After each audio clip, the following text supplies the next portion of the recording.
नमस्कार दोस्तों, कैसे हैं आप सब। आई होप सब ठीक होंगे।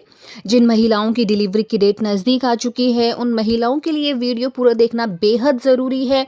आज हम बात करने वाले हैं कि 8वें 9वें महीने में जब आपकी बॉडी में बच्चा नॉर्मल डिलीवरी की पोजीशन लेता है, तो गर्भवती महिलाओं द्वारा क्या ऐसी भूल चूक या गलतियां की जाती हैं जिसके कारण आपकी नॉर्मल डिलीवरी सी सेक्शन में बदल जाती है। तो आपको भी उन गलतियों पर ध्यान देना है जिससे कि आपकी नॉर्मल डिलीवरी का जो चांस है वो बढ़ सके। तो चलिए फ्रेंड्स, वीडियो को हम शुरू करते हैं। आप भी चाहते हैं नॉर्मल डिलीवरी हो तो वीडियो पूरा ज़रूर देखें। चैनल में हमारे पहली बार आए हैं तो प्लीज़ चैनल को सब्सक्राइब करें। वीडियो अच्छी लगे तो लाइक करना ना भूलें। नॉर्मल डिलीवरी फ्रेंड्स बहुत ही ज़्यादा आसान तरीके से हो जाती है। इसमें रिकवरी टाइम बहुत कम रहता है। वहीं सी सेक्शन की बात की जाए तो सी सेक्शन में आपको रिकवर होने में कम से कम 6 महीने लग जाते हैं। ऐसे में सभी महिलाएं आशा करती हैं कि उनकी नॉर्मल डिलीवरी हो। नॉर्मल डिलीवरी के लिए आपको 8वें महीने से अपने खान पान में विशेषकर ध्यान देना है। जब भी आप खाती हैं, एक बार में पेट भरकर आपको नहीं खाना है, क्योंकि ये एक ऐसा टाइम होता है जिस दौरान बच्चा अच्छे से ग्रो करता है, बच्चा हेड डाउन पोजीशन में आता है। अगर आप एक बार में पेट भर के खाना खा लेती हैं तो आपका डाइजेस्टिव सिस्टम वैसे भी इस दौरान काफ़ी स्लो रहता है और वो उस खाने को अच्छे तरीके से पचा नहीं पाता है और महिलाओं को कब्ज़ की समस्या होने लगती है। कब्ज़ की समस्या अगर आपको इस दौरान हो गई तो आपके लिए भी डिफ़िकल्ट होगा और बच्चे सही पोजीशन में सही टाइम पे नहीं आ पाएगा, क्योंकि आंतें आपकी भरी रहेंगी, पेट में अंदर स्पेस नहीं रहेगा और बच्चा नॉर्मल डिलीवरी के लिए नीचे को नहीं खिसक पाएगा। तो जब भी आप खाना खाती हैं, फाइबर युक्त भोजन लें आप, और खाना आपको स्मॉल मील्स में लेना है, यानी कि हर 2 से 3 घंटे में आपको कुछ ना कुछ खाना है, हल्का खाना इस दौरान खाना है। दूसरा काम, जब भी आप खाना खाती हैं आधे घंटे के बाद आपको वॉक करना है, तुरंत खाने के बाद आपको वॉक नहीं करना है। ऐसे में बच्चे के शरीर में कुछ नहीं लग पाता है, बच्चा अंदर कमजोर रहता है और आपकी नॉर्मल डिलीवरी इफेक्ट करती है। जब तक बच्चा हेल्दी नहीं रहेगा, बच्चे के अंदर बच्चा सही मायने में अच्छे से डेवलप नहीं होगा, क्योंकि बच्चा भी उतना ही जोर लगाता है नॉर्मल डिलीवरी में जितना महिला लगाती है। तो बच्चे का हेल्दी होना भी बेहद ज़रूरी है। तो आपको हेल्दी भोजन खाना है और खाना खाने के आधे घंटे के बाद आपको सैर ज़रूर करनी है, जिससे कि खाना इजीली आपका डाइजेस्ट हो सके, आंतें खाली रहें और बच्चे को प्रॉपर मात्रा में न्यूट्रिएंट मिल सके।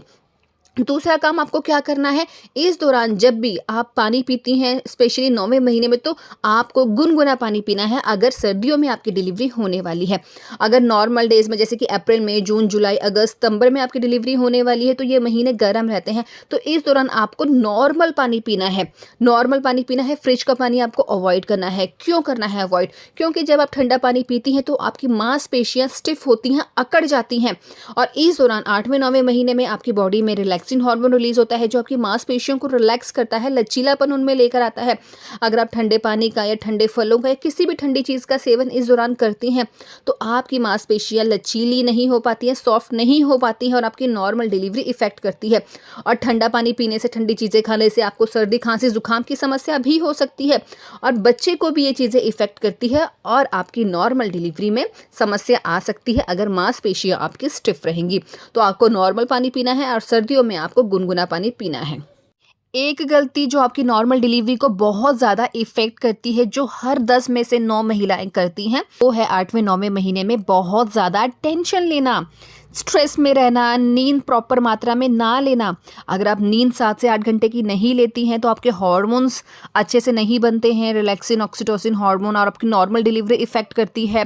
ऐसे में बीपी फ्लक्चुएट आपका रहता है। अगर आप स्ट्रेस लेती हैं, टेंशनें बहुत ज़्यादा रहती हैं, बहुत ज़्यादा सोचती हैं नॉर्मल डिलीवरी के बारे में, डिलीवरी के बारे में, या डरती रहती हैं, तो ऐसे में क्या होता है फ्रेंड, बच्चे तक जाने वाला न्यूट्रिएंट या बच्चे के अंदर जो पानी रहता है, एमनियोटिक पानी, उसमें कमी आ सकती है।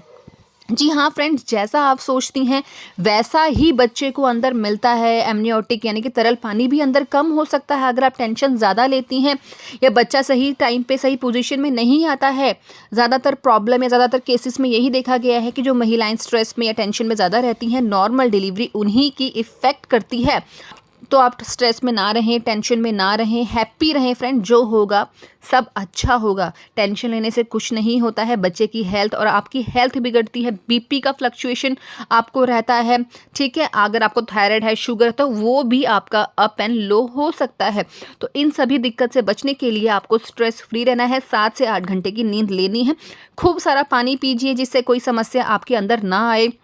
क्योंकि आखिरी समय में मेन कारण ये भी माना जाता है कि बच्चे के अंदर जो आसपास पानी है उस पानी में कमी है, तो खूब सारा आपको लिक्विड लेना है। सीजनल फ्रूट्स आप लीजिए, गाजर का जूस पीजिए, ठीक है, संतरा आप खाइए। उससे क्या होगा, आपकी बॉडी हाइड्रेट, उससे क्या होगा, आपकी बॉडी में पानी की कमी नहीं होगी, बच्चे के आसपास जो पानी रहता है वो सही रहेगा और आपकी नॉर्मल डिलीवरी इफेक्ट नहीं करेगी। तो इन सभी बातों पर आपको ध्यान देना है। सारी गलतियां माँ के द्वारा की जाती हैं जिसका भुगतान आपकी डिलीवरी के रूप में आपको मिलता है। तो नॉर्मल डिलीवरी के लिए इन सभी बातों पर आपको विशेषकर ध्यान देना है। May God bless you.